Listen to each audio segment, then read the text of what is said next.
Hello students, good morning everyone. Welcome online platform. आज हम इस वीडियो में W.B. येट्स की जो कविता है a prayer for my daughter, जो BA पार्ट थर्ड के सिलेबस में है, उसकी स्टडी करेंगे। तो स्टूडेंट्स, ये वीडियो थोड़ी लंबी होने वाली है क्योंकि इसमें टोटल 80 लाइनें हैं जो 10 स्टेंजा में विभाजित है और जिसमें 8-8 लाइनें हैं। तो हम इस कविता को शुरू करते हैं। Once more the storm is howling. एक बार दोबारा तूफान आया हुआ है। हॉलिंग करता होता है कि आवाज़ करना। And half hid under this cradle hood and coverlid my child sleep on. और पालना जो आधा ढका हुआ है उसमें मेरी जो बेटी है वो सोई हुई है। देर इज नो ऑब्स्टेकल, कोई बाधा नहीं है। But Gregory's wood and one where hill. यहाँ पर देर इज नो ऑब्स्टेकल करता होता है जो तूफान है उसको रोकने के लिए कोई बाधा नहीं है, केवल किसके? ग्रेगरी के जंगल के और एक पहाड़ी के। Where by the haystack and roof levelling wind, जहाँ पर घास फूस को उड़ाने वाली और छत तक हवा चल रही है। अर्थात जो कच्चे मकान हैं जिनकी छतें घास फूस की है उनको उड़ा ले जाने वाली वहाँ तक हवा चल रही है।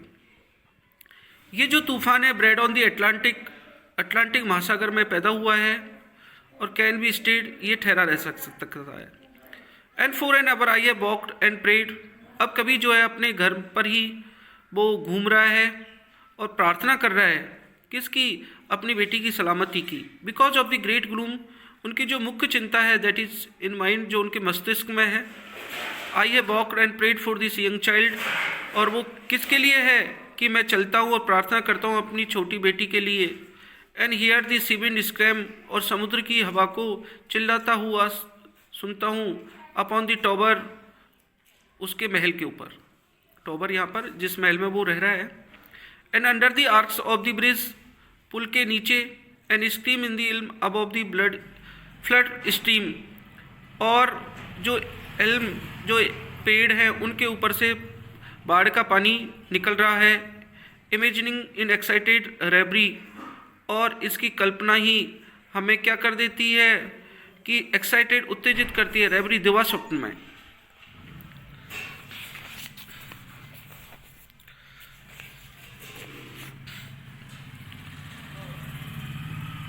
That the future years had come, कभी हाँ सोचता है किसके बारे में? उसकी बेटी के भविष्य के बारे में। कि that the future years had come, कि ऐसा लग रहा है कि जो आने वाले जो सालें हैं वो किस तरीके से आ रहे हैं। डांसिंग, नाच करते हुए, टू फ्रेंजी ड्रम, अपने उन्मत्त ड्रम को बजाते हुए। Out of the murderous innocence of the sea, कभी कहना चाह रहा है कि जो समुद्र की जो मर्डरस है, अर्थात उसके जो द्वारा जो निर्दयता की जा रही है वो इनोसेंस है, वो सीधी सादी है। अर्थात समुद्र जो होता है वो कभी भी जानबूझकर विनाश नहीं करता है। May she be granted beauty and yet not, यहाँ पर फिर कभी कह रहे हैं कि उसकी बेटी को भगवान सुंदरता दें या नहीं दें। मे सी बी ग्रांटेड, प्रदान करें ब्यूटी, सुंदरता, एंड येट नॉट, नहीं। ब्यूटी टू मेक स्ट्रेंजर आई डिस्ट्रॉस, क्योंकि जो सुंदरता होती है वो अजनबियों की आंखों को डिस्ट्रॉट कर देती है, उनको विचलित कर देती है। और hers before A looking glass, और वो हमेशा किसके सामने देखती रहती हैं? शीशे के सामने देखती रहती हैं। फॉर सच, इस तरीके से, being made beautiful over much, अत्यधिक सुंदर होना, कंसीडर माना जाता है। ब्यूटी ए सफिशिएंट एंड, उनके लिए सुंदरता ही सब कुछ है। लूज नेचुरल काइंडनेस, और इसके कारण वो स्वाभाविक जो गुण हैं उनको लॉस कर देती है, खो देती है। And may be the her revealing intimacy, और उनको कोई सच्चा प्रेमी नहीं मिल पाता है। That choose right and ever find a friend, और ऐसी जो महिलाएं हैं वो कभी भी एक सच्चे मित्र को नहीं पाती, एक सच्चा पति नहीं मिल पाता है। अब यहाँ पर कभी जो है दो इमेजों के लेता है कि जो बहुत अधिक सुंदर थी और उस सुंदरता के कारण उन्होंने अपना जीवन किस प्रकार से नष्ट किया। हेलन, आपको पता है ये हेलन वही है जो ट्रोजन वार हुआ था कि Helen being a chosen found life flat and dull, कि हेलन ने भी अपना जीवन कैसा चुना, बिल्कुल फ्लैट एंड डल, बिल्कुल निरस्तापूर्ण। एंड लेटर, और बाद में तो हैड मच ट्रबल फ्रॉम ए फूल, बहुत अधिक परेशानी उसने झेली, किसके कारण, एक मूर्ख से शादी करके। वाइल दैट ग्रेट क्वीन, और वो महान रानी, that rose out of the spray, अब यहाँ पर वीनस के बारे में बता रहा है कि जो किससे पैदा हुई थी, समुद्र की झाग से। बीइंग फादरलेस, पिताविहीन होने के कारण, कुड हैव हर वे, उसने अपना रास्ता खुद चुना। Yet choose a bandy leg Smith foreman, और उसने अपनी शादी एक लंगड़े लुहार से कर ली, और फिर उसने अपना जीवन को बर्बाद कर दिया। इट इज़ सर्टन, ये बिल्कुल अब निश्चित हो चुका है, दैट की फाइन वुमन, जो सुंदर महिलाएं होती हैं, eat a crazy salad with their meat, कि वो सलाद रूपी ऐसा व्यंजन खाती हैं। यहाँ पर जो क्रेजी सैलेड क्या है, सुंदरता रूपी सलाद, कि वो ऐसा खाती हैं कि जिसके कारण वो पागल हो जाती हैं और वो सुंदरता को ही सब कुछ मानने लगती हैं। Whereby the horn of plenty is undone, जिनकी हॉर्न ऑफ प्लेंटी यहाँ पर जो समृद्धि है वो बिल्कुल अनडन, वो समाप्त हो जाती है। In courtesy I have her cheaply learned, और कभी कहना चाह रहा है कि जो शिष्टाचार है, कर्टेसी है, जो मुख्य रूप से आना चाहिए, लेकिन वो भी क्या होता है कि जब उनकी हॉर्न ऑफ प्लेंटी जो समृद्धि समाप्त हो जाती है तो उनके शिष्टाचार भी खत्म होने लग जाते हैं। Hearts are not had as a gift but hearts are earned, कभी कहता है कि जो हृदय होते हैं, किसी दूसरे का हृदय को जीतना एक इनाम के समान नहीं है, अपितु उसे तो जीता जाता है। अर्थात कभी कहना चाह रहा है कि सामने वाले को इम्प्रेस करने के लिए आपको गिफ्ट में नहीं मिलती है, अपितु उसको अपने अच्छे व्यवहार के कारण जीता जाता है। By those that are not entirely beautiful, और वही लोग दूसरों के हृदय को जीतते हैं जो पूरी तरीके से सुंदर नहीं होते हैं। Yet many that have played the fool, और बहुत सी जो सुंदर जो महिलाएं हैं उन्होंने अपना जीवन नरक में किया एक मूर्खों से शादी करके, अर्थात उन्होंने मूर्खों जैसा कार्य किया। पुअर ब्यूटी वेरी सेल्फ है चार्म मेड वाइज, कभी खुद कहना चाह रहा है कि जो सुंदरता है वो स्वयं है चार्म, मतलब जो बुद्धिमान लोग होते हैं, मतलब ऐसे जो लोग जिन्होंने अपनी सुंदरता के कारण अपने को नष्ट कर लिया और बाद में उन्हीं लोगों को जो सुंदरता है उसने उनको एक पाठ सिखाया, चार्म मेड वाइज, उनको बुद्धिमान बनाया। And many a poor man, और बहुत सारे गरीब जो लोग हैं, दैट हैज़ रॉब्ड, जो बेचारे लूट लिए गए, loved and thought himself beloved, और उन्होंने प्यार किया और अपने आप को प्रेमी का समझा।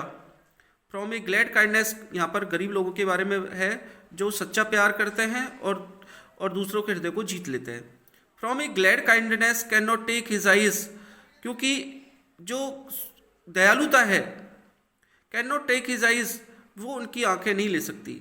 Messi become a flourishing hidden tree, अब यहाँ पर कभी फिर दूसरी मेज के बारे में कह रहा है कि उसकी बेटी का जो लालन पालन है वो उस हिडन ट्री के समान हो।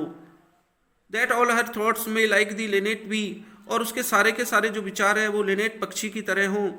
एंड हैव नो बिजनेस, और उसका और कोई काम नहीं हो, बट डिस्पेंडिंग राउंड, जिस तरीके से लेनेट जो पक्षी होता है वो गाना गाता रहता है, मधुर गाना गाता रहता है, उसका जो काम है बस गाना गाना है और कोई काम नहीं है, इसी तरीके से वो अपनी बेटी के बारे में कह रहा है कि have no business but dispensing round their merriments of sound, और मतलब उसका जो गाना है, उसका जो संगीत है वो सतत रूप से चलता रहता है। Nor but in merriment begin a chase, कभी कहना चाह रहा है कि उसकी जो बेटी है वो मजाक में भी क्या नहीं करे, शराब का सेवन नहीं करे, किसी के पीछे नहीं भागे। Nor but in merriment a quarrel, और मजाक में ही किसी से झगड़ा तक नहीं करे। और may she live like some green laurel, और वो उस ल्यूरेल जो पक्षी है उस हरे पेड़ के समान वो जीवन जिए। Rooted in one dear perpetual place, क्योंकि जो ल्यूरेल जो पेड़ जो होता है उसकी जो जड़ें होती है वो एक ही स्थान पर निहित होती है। इसी तरीके से कभी अपनी बेटी के बारे में कह रहा है कि उसके जो विचार है वो विचलित नहीं हो, वो स्थिर रहे। My mind because the mind that I have loved, my mind because the minds that I have loved, जिसको मैंने प्यार किया है। अर्थात वो अपनी बेटी के बारे में कह रहा है कि उसकी जो बेटी है वो उस ल्यूरेल जो पेड़ है उसके समान हो कि जिसकी जड़ें एक ही जगह पर गड़ी हुई हैं और वो भटके नहीं। The sort of beauty that have approved जिस सुंदरता के बारे में मैंने यहाँ पर बताया है, प्रॉस्पर बट लिटिल, कि ऐसे लोग बहुत ही कम समृद्ध होते हैं, है ड्राइड अप ऑफ लेट, और बाद में तो उनको नष्ट कर दिया जाता है, सूख जाते हैं। Yet knows that to be choked with hate, और ऐसे जो लोग हैं हम मानते हैं कि उनके जो गले हैं अर्थात वो घृणा से भरे रहते हैं, अर्थात घृणा करते हैं। May well be of all evil chances chief, और उसमें जो बुराइयां जो होती है, इविल होती है, वो मुख्य होती है। अब कभी यहाँ पर फिर सेकेंड इमेज के बारे में कि वो आगे क्या कह रहा है, if there is no hatred in mind, कभी कह रहा है कि यदि हम घृणा नहीं रखते, if there is no hatred, यदि कोई घृणा नहीं है माइंड मस्तिष्क में, तो assault and battery of the wind, तो हवा के जो थपेड़े हैं, can never tear the linnet from the leaf, तो वो जो लास्ट जो पत्ती बची है उसको भी वो क्या नहीं कर सकते, फाड़ नहीं सकते। कि कभी कहना चाह रहा है कि जो पेड़ है जिस पर लिनेट जो पक्षी बैठा है, और अगर तेज हवा चल रही है तो भी उसका कुछ नहीं कर सकती। इसी तरीके से उसकी बेटी, यदि उसमें बौद्धिक घृणा नहीं है तो बाहरी जो संसार की जो नफरत है, जो उस पर हमले किए जा रहे हैं, उससे कोई प्रभाव नहीं पड़ेगा। And intellectual hatred is the worst, क्योंकि जो बौद्धिक जो घृणा होती है वो सबसे बेकार होती है। So let her think opinion are accursed, इसलिए वो उसे अपने अकॉर्डिंग सोचने दो। Have I not seen the loveliest woman born, क्योंकि मैंने जो सुंदर जो महिलाएं हैं उनको देख चुका हूँ। Out of the mouth of plenty on, अत्यधिक सुंदरता के कारण, बिकॉज और ओपिनियटेड माइंड, उन्होंने अपना जो मस्तिष्क है एक ही विचारधारा में लगाया। Barter that horn and every good, और उन्होंने अपने आप को समृद्ध पाया और प्रत्येक अच्छी चीज़ में। वी क्वाइट नेचर अंडरस्टूड, और उन्होंने अच्छी तरीके से प्रकृति को समझा। For an old values full of angry wind, और कभी कहना चाह रहा है कि मतलब उनमें नफरत नहीं होनी चाहिए। वेलोज मैंने धोकनियाँ जो किससे भरी होती है, गुस्से से भरी होती है, ऐसा उसकी बेटी में नहीं होना चाहिए। कंसिडरिंग दैट, इस तरीके से सोचकर, ऑल हेट्रेड ड्राइवन हेंस, कि जितनी भी घृणा है वो सब उसके पास से चली जाए। This all recovers radical innocence, और उसकी जो आत्मा है वो बिल्कुल सीधी सादी हो जाए। And learns at last that is self delighting, और अंत में वो खुद सीखे अपने आप को खुश रखना, अपने आप को अपीजिंग करना, अफेरेटिंग करना, अर्थात सब अपने आप को मस्त रहना, खुश रहना। And that is oven sweet bill is heaven bill, और यदि वो इस तरीके से रहेगी तो वो मानो क्या है, भगवान की इच्छा के अकॉर्डिंग रह रही है। She can though every face should scowl, और वो प्रत्येक व्यक्ति के बारे में सोचेगी। And every windy quarter howl, और प्रत्येक तेज हवा जो क्या कर देती है, हर चीज़ को नष्ट कर देती है। और एवरी वेलोज वस्ट, और प्रत्येक ध्वनियों को नष्ट कर देती है। बी हैप्पी स्टिल, तो वह उन मुसीबतों में भी वो खुश रहेगी। And may her bride groom, फिर कभी यहाँ पर आशा करता है कि उसका जो साथी है, उसका जो दूल्हा है, उसका जो पति है, वो उसको ऐसा मिले। ब्रिंग हर टू हाउस, और वह उसे ऐसे घर में लेके जाए वेयर ऑल एकस्टम सेरेमनीज, जहाँ पर पूरी रीति रिवाजों को जो रीति रिवाज है, सेरेमनीज हैं, उन सभी को माने। For arrogance and hatred are the wares, क्योंकि जो अज्ञानता है और घृणा जो है वो तो पूरे रास्ते में भरी पड़ी है, अर्थात पग पग पर इस प्रकार की चीज़ें मिलेंगी। लेकिन कभी क्या करें, how but in custom in ceremony, लेकिन यदि उसका रीति रिवाज वाले कस्टम में उसका लालन पालन होगा तो are innocence and beauty born, तो वहाँ पर सादगी और जो सुंदरता है ऑटोमेटिक जन्म ले लेगी। सेरेमनी जे नेम फॉर रिच हॉर्न, क्योंकि जो सेरेमनी है वही समृद्धि का नाम है।